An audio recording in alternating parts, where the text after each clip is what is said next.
প্রথম শমূয়েল পুস্তকটা 30 অধ্যায়। পরে দাউদ ও তাহার লোকেরা তৃতীয় দিবসে সিকলেকে উপস্থিত হইলেন। ইতিমধ্যে অমলেকীয়রা দক্ষিণ অঞ্চলে ও সিকলেকে চড়াও হইয়াছিল। সিকলেকে আঘাত করিয়া তাহা আগুনে পুড়িয়া দিয়াছিল।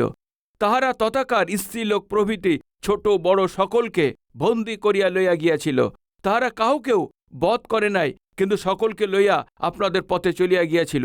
পরে দাউদ ও তাহার লোকরা যখন সেই নগরে উপস্থিত হইলেন, দেখে নগর আগুনে পুড়িয়া গিয়াছে ও তাহাদের স্ত্রী পুত্র কন্যা বন্দীরূপে নিত হইয়াছে।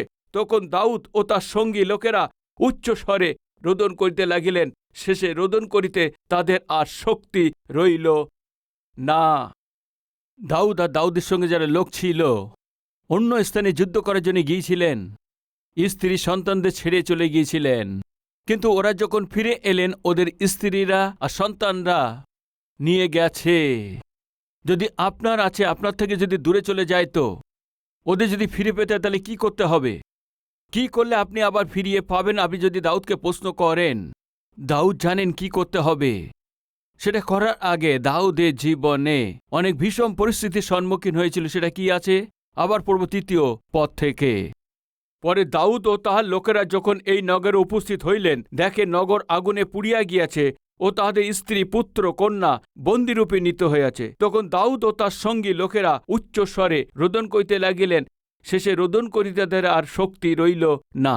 এই সময় দাউদের 2 স্ত্রী জিরিলিয়া, অহিনিয়ম ও কর্মিলীয়, নাবালের বিধবা অবিগল বন্দী হইয়াছিলেন। তখন দাউদ অতিশয় ব্যাকুল হইলেন, কারণ প্রত্যেক জনের মন আপন আপন পুত্র কন্যার জন্য শোকাকুল হওয়াতে লোকরা দাউদকে প্রস্তরঘাত করিবার কথা কহিতে লাগিল।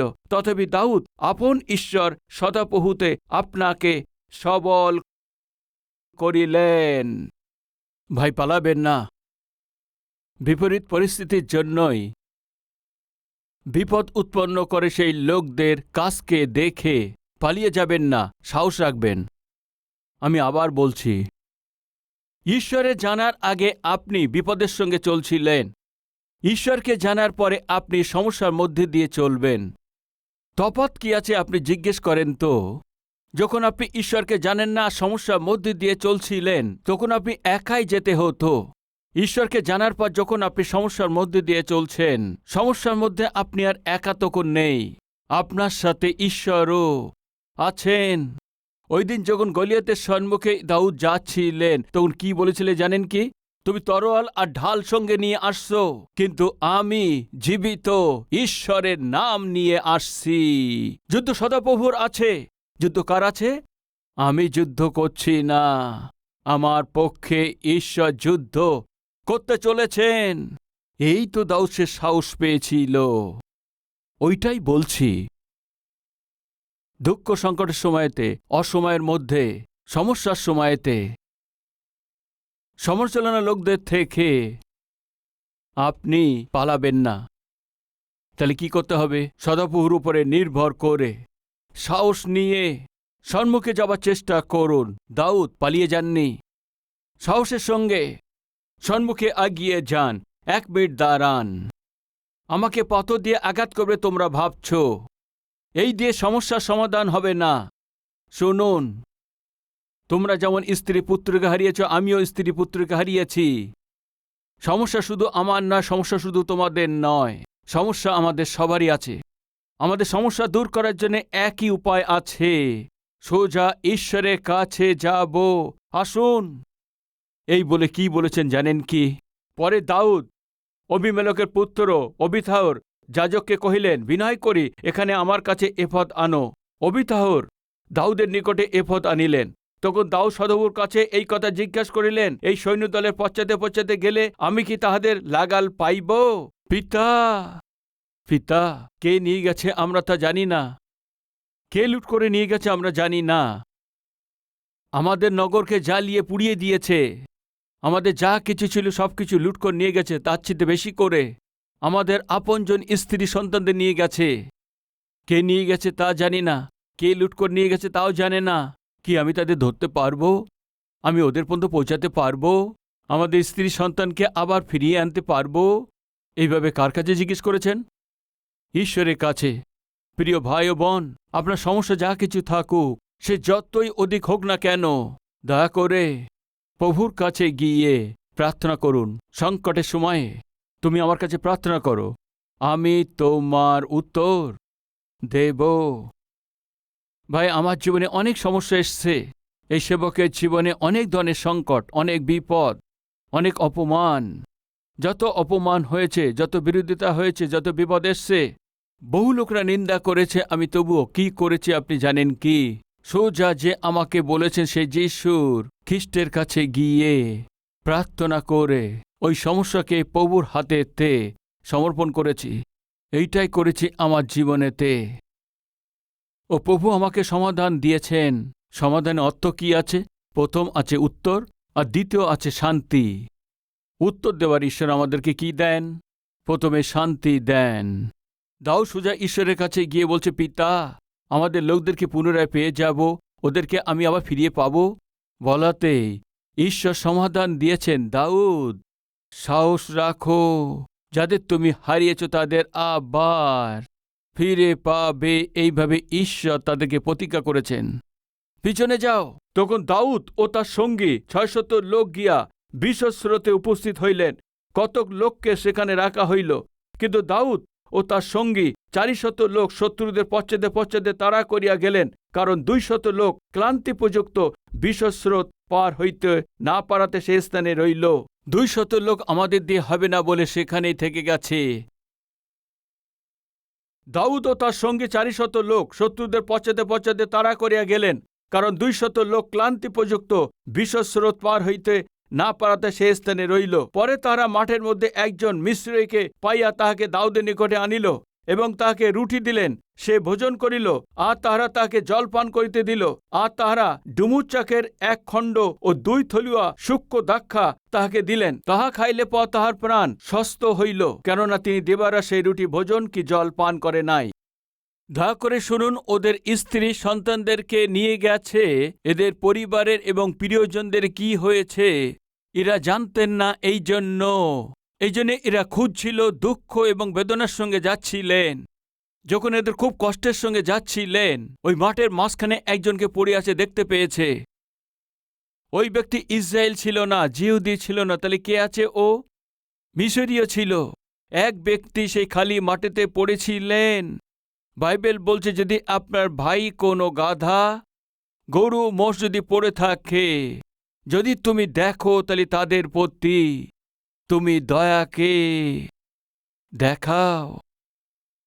দাউদ কি করেছেন জানেন কি আপনি?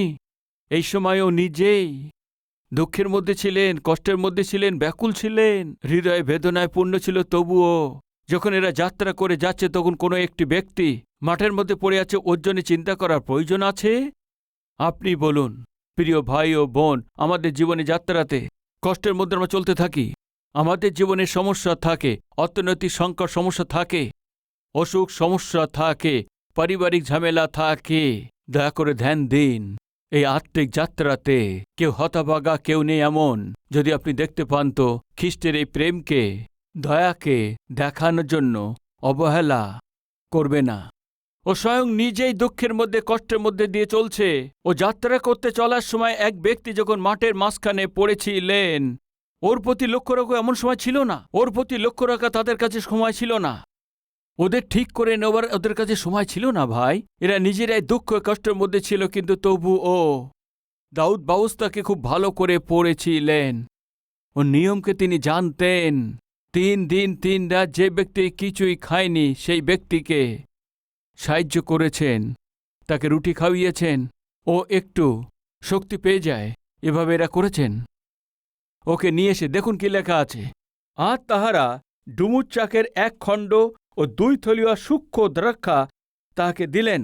তাহা খাইলে পর তাহার প্রাণ স্বচ্ছ হইল, কেননা ৩ দিবারাত সেই রুটি ভোজন কি জল পান করে নাই। পরে দাউদ তাকে জিজ্ঞাসা করিলেন, তুমি কাহার লোক? কোথা হইতে আসিলে? সে কহিল, আমি একজন মিস্রীয় যুবক, একজন আমলগীরের দাস। অদ্য ৩ দিন হইল আমি পীড়িত হইয়াছিলাম বলিয়া আমার কর্তা আমাকে ত্যাগ করিয়া গেলেন। ভাই, ও বলছেন আমি মিস্রীয় আছি, কিন্তু অমলেকদের মধ্যে আমি একজন দাস আছি। ৩ দিন আগে আমি এই রাস্তা দিয়ে গিয়েছিলাম। ওই সময় যখন আমি পীড়িত হয়ে গেছি তখন মালিক কি করেছেন জানেন কি? আমাকে এখানে ছেড়ে চলে গেছেন। এই অমলেকীয়দের মানসিকতা আছে, কিন্তু ইসরায়েলদের মানসিকতা কি আছে জানেন কি? যে অসুখে পড়ে আছে তার প্রতি দয়া দেখিয়ে তার যত্ন নেওয়া। এই ইসরায়েলদের মানসিকতা আছে, কারণ এই আছে কি, এই ঈশ্বরের ব্যক্তিত্ব আছে, স্বভাব আছে। বুঝতে পাচ্ছেন? অমলেকীয় তাদের সেই দাসকে মাঠের মধ্যে ছেড়ে চলে গেছে, তো ঈশ্বরের মধ্যে মন রেখে সে দাউদ কি করেছেন জানেন কি? ওই পড়ে থাকা ব্যক্তিকে যত্ন নিয়ে তাকে খাবার দিয়েছেন, কিশমিশ দিয়েছেন, পান করা জল দিয়েছেন। সুস্থ হওয়ার পর তাকে জিজ্ঞেস করেছেন, কে আছো তুমি? ও বলতে লাগলেন, আমি মিশরীয় আছি, কিন্তু অমলেকীয় কর্তার কাছে কাজ করার লোক আছি। আমি অসুখে পড়েছি, এই জন্য আমার কর্তা আমাকে এখানে ছেড়ে চলে গেছেন। তখন দাউদ তাকে জিজ্ঞেস করলেন, আমি একটা কথা জানতে চাই, তুমি বলবে কি? কি আছে বলো। কেউ তো আমাদের জায়গাতে এসে পুরো নগরকে লুট করে আমাদের স্ত্রী সন্তানদের নিয়ে গেছে, কি তুমি তাদের দেখেছ? জিজ্ঞেস করলেই উনি বললেন, ওদেরকে দেখা কি? তোমাদের জায়গাতে এসে তোমাদের নগরকে জ্বালিয়ে দিয়ে তোমাদের স্ত্রী সন্তানদের নিয়ে গেছে। ওই গ্যাংয়ের মধ্যে আমিও একজন আছি। কে আছে? ওই দলের মধ্যেই একজন ব্যক্তি আমি। তোমাদের স্ত্রী সন্তানদেরকে কে নিয়ে গেছে অ্যাড্রেস সহিত আমি তোমাকে বলে দেব, আসো। এই বলার পরে ওই মাঠে যে দয়া যে পেয়েছে, ওই যে দাউদ আর দাউদের সঙ্গে যে 400 জন লোক, তাদেরকে নিয়ে গিয়ে দেখিয়েছেন। দেখবেন, আসুন 14 পদ থেকে। আমরা করুদীয়দের দক্ষিণ অঞ্চলে জিহুদার অধিকারে ও কালেব অধিকারে দক্ষিণ অঞ্চলে চড়াও হইয়াছিলাম, আর সিকলগ আগুনে পুড়িয়া দিয়েছিলাম। সিকলগ মানে যেখানে দাউদ থাকতেন, যেখানে দাউদ ছিলেন সেখানে পুড়িয়ে দিয়েছে। স্ত্রী সন্তান ওখান থেকে নিয়ে গেছে। ওই দাস বলছে, আমরাই সিকলগ নগরে গিয়ে সবাইকে পুড়িয়ে দিয়েছি। মানে বাস্তবে দাউদ কার প্রতি দয়া দেখিয়েছে তা বলুন? বলুন। নিজের শত্রুর প্রতি ঈশ্বরের প্রেমকে দেখিয়েছেন। দাউদ জিজ্ঞেস করছেন, আমাদের স্ত্রী সন্তানকে কে নিয়ে গেছে? আমাদের লোক, আমাদের লোকেরা, আমাদের লোকরা নিয়ে গেছে। তোমাদের লোক কোথায় থাকেন? আসুন, আপনাকে ওখানে নিয়ে যাব, আসুন। পরে যখন সে তাহাকে পৌঁছিয়া দিল, দেখে তাহারা সমস্ত ভূমি ব্যাপিয়াছিল, ভোজন পান ও উৎসব করিতেছিল, কারণ পলিষ্ঠদের দেশ ও জিহুদার দেশ হইতে তাহারা প্রচুর লুটদ্রব্য আনিয়াছিল। দাউদ সন্ধ্যাকাল অবধি পর দিনের সন্ধ্যা পর্যন্ত তাহাদেরকে আঘাত করিলেন, তাহাদের মধ্যে একজনও রক্ষা পাইল না। কেবল 400 যুবক উঠে চড়িয়া পলায়ন করিল। আর অমলেকীয়রা যাহা কিছু লইয়া গিয়াছিল, দাউদ সমস্ত উদ্ধার করিলেন। বিশেষত দাউদ আপনার 2 স্ত্রীকেও মুক্ত করিলেন। তাহাদের ছোট কি বড়, পুত্র কি কন্যা, অথবা দ্রব্য সামগ্রী প্রভৃতি যাহা কিছু ওরা লইয়া গিয়াছিল, তাহার কিছুই ত্রুটি হইল না। দাউদ সমস্ত ফিরিয়া আনিলেন। ঈশ্বরের মহিমা যেন হয়। বাস্তবে দাউদ সবকিছু হারিয়ে ফেলেছিলেন। কান্না করা আর তাদের শক্তি ছিল না, এত কেঁদেছিলেন। এই ছিল তাদের সমস্যা। আজকে আমাদের মধ্যে কেউ আছেন কি? আমার কাছে আর কান্না করার শক্তি নেই, এতটাই কেঁদেছি। কেননা সমস্যা আমার এমন আছে, কাউকে বললেও আমার সমস্যা দূর করতে পারবে না। তবে শুনুন, আপনি কান্না করার জন্য শক্তি নেই যদি এতটা কেঁদেছেন, তো বা এমন সমস্যার মধ্যে দিয়ে আপনি চলেছেন, তো আপনাকে কি করতে হবে জানেন কি? ওই যে কাঁদছে, যে প্রভু যীশু খ্রিস্টের চরণেতে এসে কাঁদুন। কি করবে? যে পরিস্থিতি হাত থেকে বেরিয়ে গেছে সেটা ফিরিয়ে এসে আবার আপনার হাতে দিয়ে দেবেন। এমন ঈশ্বর আছেন। যেটা দূর হয়ে গেছে, আলাদা হয়ে গেছে, যে দৃষ্টি থেকে দূরে সরে গেছে, আপনার লোকদেরকে আবার আপনার কাছে ফিরিয়ে আনতে পারেন। যিনি মহান ঈশ্বর, আমার প্রভু যীশু খ্রিস্ট আছেন। এসব কি করে সম্ভব হয়েছে তা বলুন? দাউদ যখন তার পরিবারকে হারিয়ে ফেলেছিলেন, আবারও ফিরে পেয়ে গেছে। কারণ বলুন, উনি যে অন্যের উপরে দয়া দেখিয়েছে। প্রিয় ভাই ও বোনেরা, আত্মিক যাত্রাতে দয়া মানে দয়ালু দেখানোর স্বভাব কখনো বন্ধ করবেন না। আপনি কখনো কারোর উপরে দয়া করার জন্য সুযোগ পেলেই প্রতিবার দয়া দেখান। আপনি যে ভালো আছে সেটা অন্যের প্রতি দেখান, আপনার দয়া অন্যের প্রতি দেখান। ওই একদিন ফিরে আপনার জীবনে আসবেন, এই সত্যকে ভুলবেন না। ওই দিন দাউদ মাঠের মধ্যে পড়ে থাকা ব্যক্তিকে কেন যত্ন দেখিয়েছে জানেন কি? নিয়মে লেখা আছে, ভাই গরু বাছু যা কিছু, গাধা কোনো জায়গাতে যদি পড়ে থাকে গা ঢাকা দিয়ে চলে যাবেন না, যত্ন নিন। ঈশ্বর এই দ্বিতীয় বিবরণীতে একটা আজ্ঞা দিয়েছেন। এই জন্য দাউদ কষ্টের মধ্যে দিয়ে চলছিলেন, স্বয়ং নিজের পরিস্থিতি ঠিক ছিল না, তবুও ঈশ্বরের বাক্যকে অবহেলা করেননি। আমাদের জীবনে আমরা কষ্টেতে দুঃখ কষ্টের মধ্যে দিয়ে চলেছি, তবুও ঈশ্বরের আত্মা যদি আপনার মধ্যে থাকে তো নিশ্চয়ই আপনি অনেক লোকদের প্রতি দয়াকে দেখাবেন। যদি আপনি অন্যের প্রতি দয়া দেখান তবে ঈশ্বর আপনাকেও দয়া করবেন। আমার ঈশ্বর আমার উপরে দয়া করবেন। যদি চাইছেন তাহলে আমার সাথে মিলে প্রার্থনা করবেন।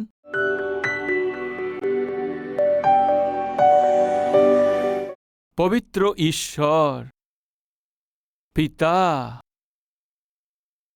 আপনার আত্মা যদি আমাদের মধ্যে থাকে তো আত্মার ফল মাধুর্য বা দয়া দেখানো আছে।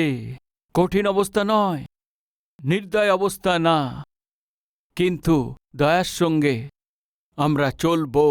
যখন দাউদের জীবনে কষ্ট এসেছিল, যখন চোখের জলের মধ্যে দিয়ে যাচ্ছিলেন, দূর দূর পর্যন্ত যার পরিবারকেও দেখতে পাচ্ছিলেন না, পিতা যখন ওর লোক থেকে দূরে সরে গেছে,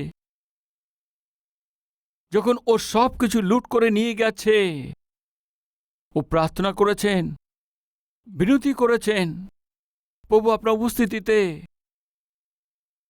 ও তার সমস্যাকে বলেছেন, পিতা আজকে আমাদের মধ্যে যারা যারা যে যে সমস্যার মধ্যে দিয়ে চলেছেন, ওই সমস্যার সমাধান প্রার্থনা আছে। তোমার উপস্থিতিতে প্রার্থনা করলে যা হারিয়ে ফেলেছেন বা হারাতে চলেছেন, স্ত্রী হতে পারে, সে সন্তান হতে পারে, পিতারে যেন না হারায়, ওদেরকে আবার নিয়ে এসে তাদেরকে ফিরিয়ে দেবার মহান ঈশ্বর আছেন আপনি। প্রার্থনার দ্বারা আপনি অদ্ভুত কাজ করেন। ওই সময়েই এই আত্মিক যাত্রাতে আমাদের চারিদিকে পিতা যাদের দয়া প্রয়োজন তাদের আপনি দেন, তো আমরা যেন তাদের উপর দয়া করতে পারি এমন মন দিন। অনুগ্রহ দয়া আমাদের হৃদয়ে পরিপূর্ণ করে দিন। দাউদ যে দয়া দেখিয়েছেন, ওর পরিবারকে দ্বিতীয়বার পেতে পেরেছেন, সাহায্য করেছেন।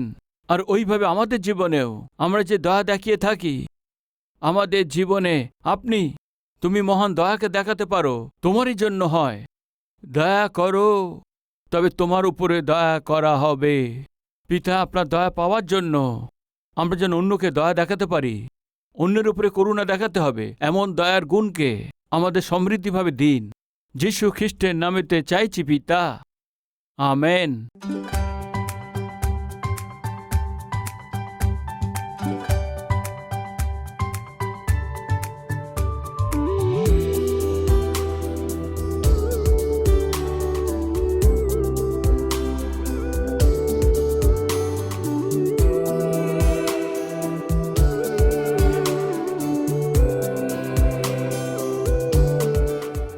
প্রভুতে অতি প্রিয় ভাই ও বোন, আপনার সবাইকে সালোম। ভালো আছেন?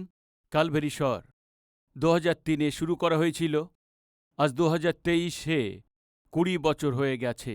আপনার এই টিভি প্রোগ্রামকে প্রেমের সহিত উৎসাহিত করেছেন, প্রার্থনা করেছেন, আর শুধু তাই না, আপনাদের উপহারের দ্বারা আপনার সবাই সাহায্য করেছেন।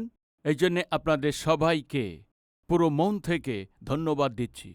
আজ এই কার্যক্রমের দ্বারা হাজারো লোক, কোটি লোকের কাছে জীবিত ঈশ্বরের এই অদ্ভুত সুসমাচারকে পৌঁছানোর জন্য আপনারা যে সাহায্য করেছেন, আমার মন থেকে ধন্যবাদ দিচ্ছি। আর সেই সঙ্গেই আমাদের এই কালভেরি স্বরে কার্যক্রম শুধু বাংলাতে নয়, ভারত দেশেতে বলা হয়ে থাকে সব প্রধান ভাষাতেই প্রভু যীশুখ্রিস্টের সুসমাচারকে আমরা পৌঁছে দিতে পারি। পরিশ্রম করছি।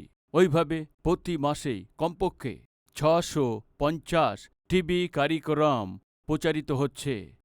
উৎসাহিতের সঙ্গে এই কার্যকে এগিয়ে নিয়ে যেতে হয় তো নিশ্চিত রূপেতেই আপনার সাহায্য, প্রার্থনা আর সহযোগিতা প্রয়োজন আছে।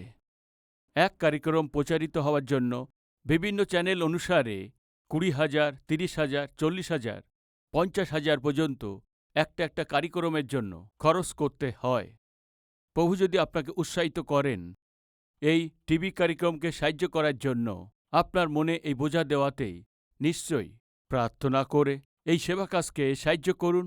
আমি চাইছি হায়দ্রাবাদেতে প্রতি শনিবারেতেই স্পন্সর মিটিংয়ে আপনিও সংযুক্ত হয়ে আপনার পরিবারের পক্ষ থেকে একটা টিভি কার্যক্রমকে সাহায্য করার দ্বারায় সুসমাচারকে লক্ষ লোকের কাছে পৌঁছে দিন। আমি অনুরোধ করছি, ভাই, এই সপ্তাহের মধ্যে পরিবারে কারো জন্মদিন আছে কি? বা ঈশ্বর আপনাদের জীবনে কোনো শুভ কাজ করেছেন কি? আপনার প্রার্থনা উত্তর দিয়েছে কি? দিয়েছে তো তাহলে ধন্যবাদিত হয়ে কালভারি স্বর্গে সাহায্য করতে চান? বা ঈশ্বর সন্তানকে আশীর্বাদ দিয়েছেন তার নামকরণ করার জন্য, অক্ষর অভ্যাসের জন্য, অন্নপ্রাশনের জন্য, এইসব শুভ কাজের জন্য আমার হাতের দ্বারা আপনার সন্তানের জীবনে এটা করানো আশা করছেন তো? শনিবারে কালভারি স্বর টিভি কার্যক্রমকে সাহায্য করে আপনার জীবনের শুভ কাজকে আমার সাথে সেলিব্রেট করার জন্য আপনাদের সবাইকে প্রেমের সহিত আহ্বান করছি। মানে আমার পরিশ্রমের সহিত আপনিও সহভাগী হয়ে সুসমাচারকে ছড়িয়ে দিন। আপনার খুশিতে আমিও সহভাগী হয়ে আপনার খুশিকে পূর্ণ করতে হবে। মন থেকে চাইছি এই অদ্ভুত ঈশ্বরের সুসমাচারকে জগতে পৌঁছে দেওয়ার প্রক্রিয়াতে আপনার প্রার্থনা, আপনার উৎসাহকে চাইছি। প্রভুতে আপনার প্রিয় সতীশ কুমার।